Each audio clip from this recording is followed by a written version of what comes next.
Imagine powering your day with the right fuel. What if I told you that specific foods can enhance focus and decision-making skills?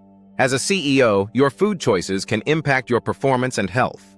Today, we'll delve into the top 3 foods you should include in your weekly diet for optimal brain function.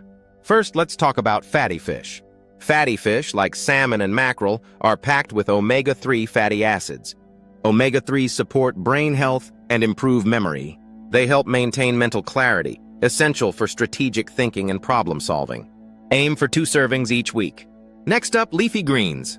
Spinach and kale are rich in vitamins K, E, and C.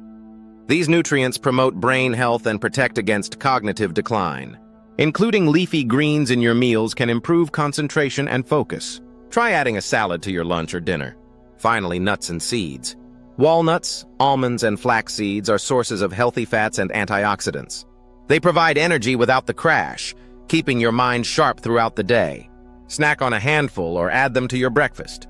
To summarize, prioritize fatty fish, leafy greens, and nuts in your weekly meals. These foods can enhance your cognitive abilities and boost your productivity as a CEO. Start today by planning meals that include these powerhouse foods. Your body and mind will thank you. If this video helped, give it a thumbs up, subscribe for more health tips, and share it with your dear ones. Stay healthy, stay happy. See you in the next one.